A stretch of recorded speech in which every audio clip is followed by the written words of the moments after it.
অর্ধজাহানের খলিফা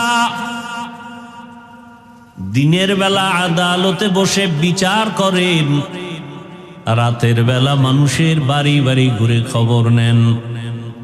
ঘুরতে ঘুরতে দেখেন একটা বাগানের ভেতরে বাতি জ্বলতেছে। আস্তে আস্তে করে একা একা গিয়া দেখেন কি হালাত। দেখে মহিলাদের কণ্ঠে আস্তে আওয়াজ। মা তার মেয়েকে বলতেছে, এ সন্তান, বাজারে আগামীকাল দুধ বিক্রি করতে নিয়ে যাও, পানি বেশি দিও। মেয়ে ডাক দিয়া বলে, আম্মা জান, ওমরে যদি খবর পায় খলিফাতুল মুসলিমিন কল্লা ফেলে দিবে। মা বলে, ওমর তো দেখবে না।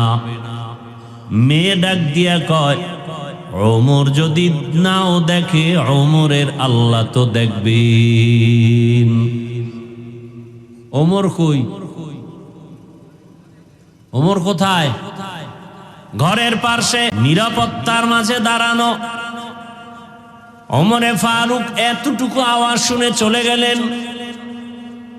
পরের দিন আদালতে বসে লোক দিয়ে ওই মেয়ে আর মাকে ডেকে পাঠালেন। যখন লোক আসছে যে খলিফাতুল মুসলিমিন দোনোজনকে ডাকছে, ভয়ে কান্না শুরু করছে। ওমর ডাকছে মানে ফাঁসি ছাড়া উপায় নাই, কারণ ওমর কথার আগে তরবারি রেডি। ভয়ে কান্না, কিন্তু যেতে তো হবেই। দোনোজন রওয়ানা। কাছাকাছি যখন গেলেন, ওমরে ফারুক আওয়াজ দিলেন, মা, কান্নার কোনো কিছু নাই। এটা জুলুমের আদালত না, ইনসাফের আদালত। কোনো ভয় নাই। ওমরে ফারুক রাদিয়াল্লাহু তাআলা আনহু বললেন, হে মা, আপনাকে সুসংবাদ দেওয়ার জন্য আমি ডাকলাম। আপনার কপাল এত ভালো, আপনার ঘরে একটা চাঁদের আলো পেয়েছেন। সেটা আপনার কন্যা, আপনার মেয়ে।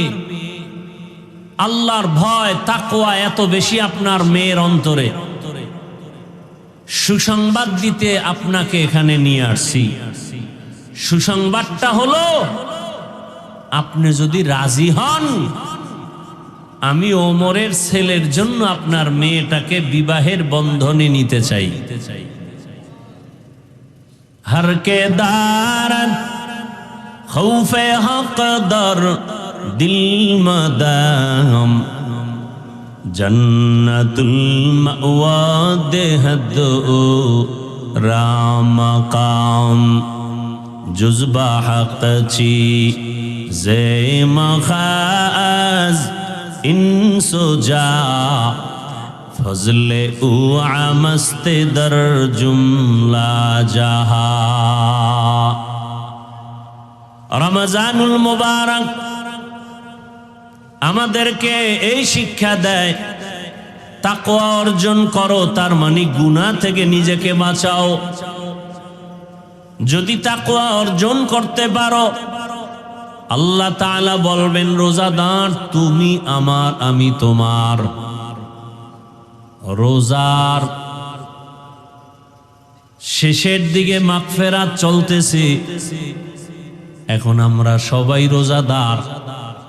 উলামায়ে কেরাম লেখছেন, 6টা গুণ ঠিক রেখে যদি রোজা রাখি, তাহলে আমাদের রোজাটা হবে তাকওয়াওয়ালা রোজা। কয়টা গুণ ভাই? 1 নম্বরে চোখের রোজা, অর্থাৎ খানা থেকে যেমন পেটকে বাঁচায় রাখছি, ঠিক গুনাহ থেকে চোখকে বাঁচায় রাখতে হবে। এখন আজকে রোজা কতটা ভাই? 18টা। একটু হিসাব করেন তো, আপনার আমার চোখ দুটোকে গুনাহ থেকে বাঁচাইতে পারলাম কতটুকু? হিসাবটা নিজে মিলাই নিলেই হয়। চোখের রোজা কতটুকু আদায় করতে পারলাম? যদি আপনার অন্তর, আপনার বিবেক বলে আমি চোখের ক্ষেত্রে দুর্বল, আমি চোখের রোজা আদায় করতে পারি নাই, তাহলে আপনার পরিপূর্ণ রোজার হক আদায় হয় নাই। পরিপূর্ণ রোজার হক আদায় হয় নাই। এখনো সময় আছে। বলে কি করার? বলে তওবা করার। মাগফিরাত মানে কি? গুনাহ থেকে ক্ষমা চেয়া, মাফ হওয়া, গুনাহমুক্ত হওয়া। এখনো সময় আছে।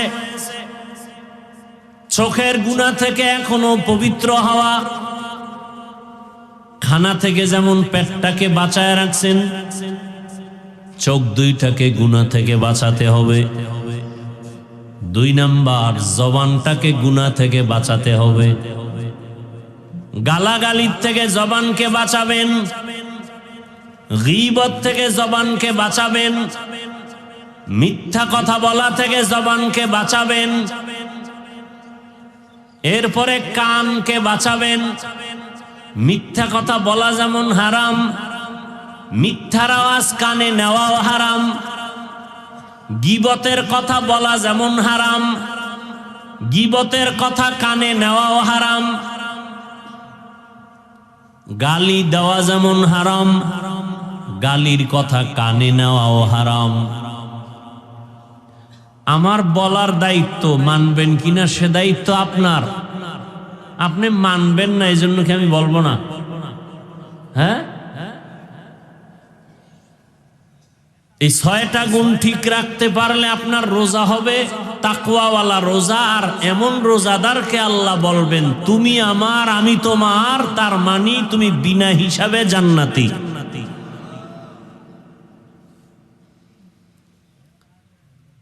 চোখ দুইটাকে গুনাহ থেকে বাঁচাবেন, জবানটাকে গুনাহ থেকে বাঁচাবেন, হাত দুইটাকে গুনাহ থেকে বাঁচাবেন। হাতের দ্বারা গুনাহ হয় না? কলম নিয়ে যারা উল্টা লিখবেন, মোবাইলের মাধ্যমে যারা লেখেন, এখন আর কালি লাগে না কি?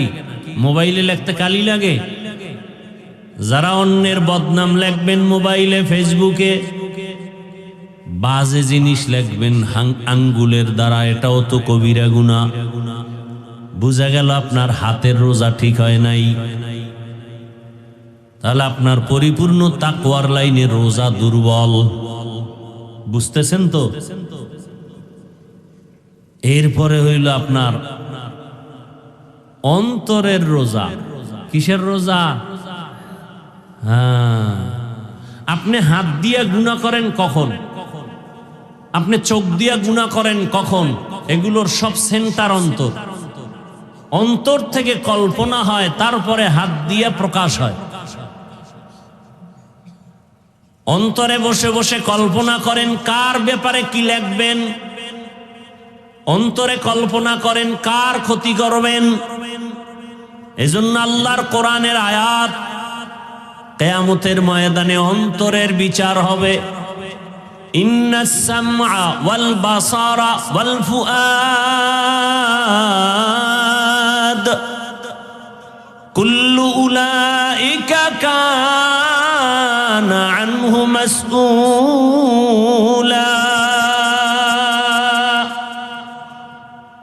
অন্তরের বিচার হবে, চোখের বিচার হবে, কানের বিচার হবে। অন্তরে কল্পনা করছেন অন্যায় করার, দেখছেন আপনি অন্তরের নিয়তের দাম কত? আপনি অন্তরে নিয়ত করছেন ওয়াজ মাহফিলে যাবেন, জান নাই, কি করছেন? নিয়ত করছেন, সাথে সাথে একটা নেক লেখা হয়ে গেছে। অন্তরে নিয়ত করছেন তারাবি পড়তে যাবেন, সাথে সাথে একটা নেক লেখা হয়ে গেছে। অন্তরে নিয়ত করছেন আসরের নামাজ পড়বেন, সাথে সাথে একটা নেক লেখা হয়ে গেছে। নিয়ত করার সাথে সাথে। কিন্তু আপনার আল্লাহ কেমন দয়াময়, অন্তরে নিয়ত করছে আপনি একটা গুনাহ করতে যাবেন, জান নাই, এখন নিয়ত অনুযায়ী তো লেখা দরকার। যারে কলম দিয়া রাখছেন আল্লাহ ফেরেশতারেও লিখতে চায়, আল্লাহ কানা লেখিস না, লেখিস না। যখন আপনি হাঁটতেছেন, যাবেন, গুনার দিকে হাঁটতেছেন, যাইতেছেন, ফেরেশতা কয় আল্লাহ এখন লেখি? আল্লাহ বলেন এখনো লেখিস না। যখন গিয়ে আপনি গুনার কাছে হাজির, ফেরেশতা বলে এখন লেখবো, কয় না লেখিস না। গুনার কাজটা ধরছেন, করবেন, ফেরেশতা বলে এখন লেখবো, কয় না এখনো লেখিস না। মনটা ভাল লাগে না, ধৈর্যও ছাইরা দিছেন, না করবো না। দেখছেন গুনার কাজটা করার মতো নিয়ত করে ধরছেন, করবেন, ভাল লাগে না, ছাইরা দিছেন। ফেরেশতাকে লেখবো না, আপনি উল্টা ফিরে গেছেন, আল্লাহকে একটা নেক লিখে দাও।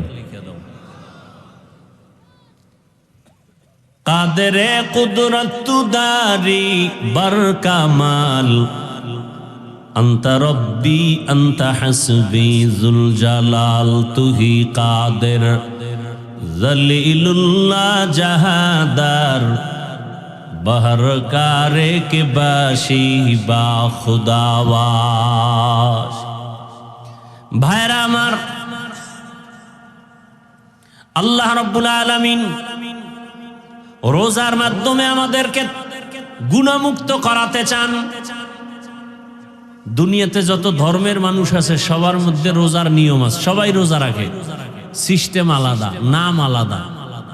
সবাই না খাওয়ার সাধনা করে, হিন্দুরাও করে, বৌদ্ধরাও করে, ইহুদিরাও করে, খ্রিস্টানেরাও, সব ধর্মে না খাওয়ার সাধনা করে। আমাদেরটা না খাওয়ার সাধনার মধ্য দিয়ে আল্লাহকে সন্তুষ্ট করি এবং এর বিনিময়ে আমরা জান্নাত পাব। হিন্দুদের মধ্যেও না খাওয়ার সাধনা আছে, বৌদ্ধ ধর্মে না খাওয়ার সাধনা আছে, বরং আমাদের থেকে আরো বেশি আছে, আমাদের টাইমের থেকে আরো বেশি। কোন কোন ধর্মের কথা শুনছি না খাইয়া যদি মরতে পারে তাহলে বিনা হিসাবে জান্নাত পাবে, এমনও ধর্ম আছে।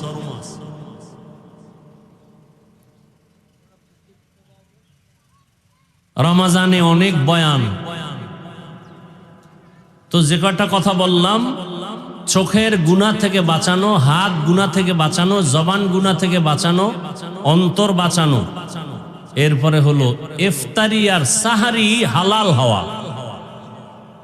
ইফতারি আর সাহারি হালাল, হারাম যদি হয়, এই উঠেন কেন ভাই, কি তাকওয়া হয়ে গেছে? হ্যাঁ রে কফা, এও তাকওয়া হয়ে গেছে। ইফতারি আর সাহারি কি হওয়া? হালাল হওয়া, হালাল টাকায় হওয়া। হালাল টাকা দিয়ে ইফতারি রেডি করলেন, খাইলো বেরোজাদারে, কি সওয়াব! হ্যাঁ, ইফতারিও হতে হবে হালাল টাকার মাধ্যমে, সাহারিও হতে হবে হালাল টাকার মাধ্যমে। ঠিক আছে তো ইনশাআল্লাহ? আচ্ছা, অনেক কথা, টাইম কম, আর দু তিনটা কথা আছে গুরুত্বপূর্ণ, খেয়াল করেন।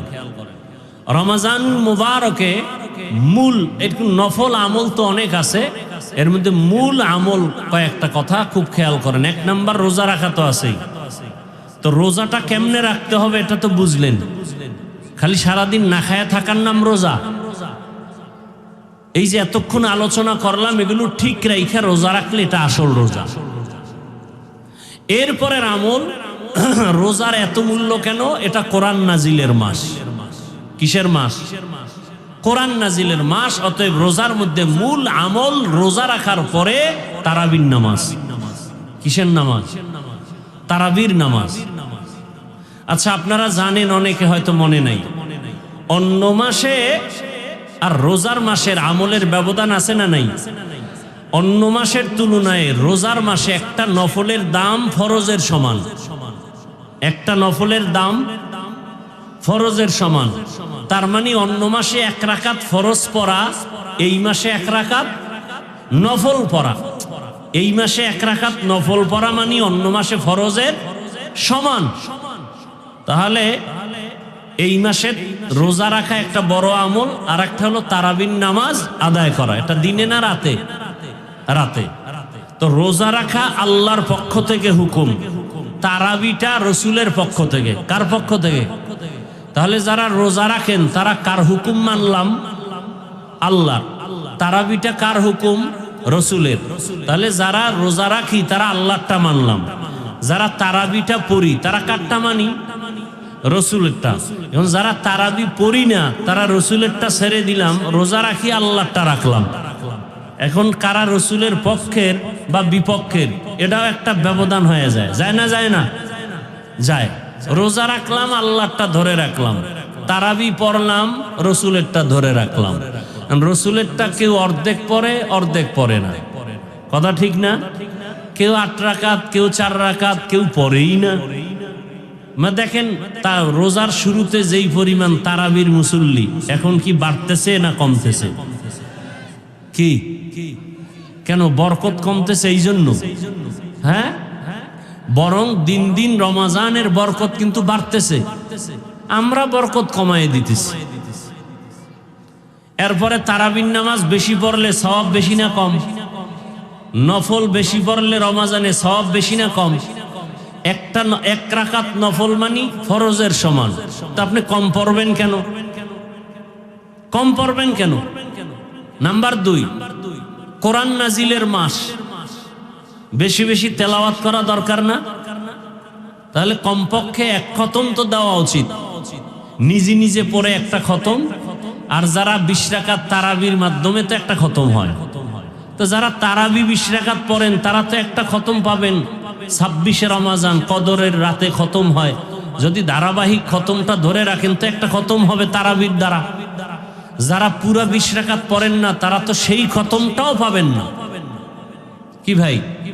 তো উচিত না নিজে নিজে কোরআন তেলাওয়াত করেন? এখনো সময় আছে, আল্লাহর কোরআনের সাথে সম্পর্ক তৈরি করেন।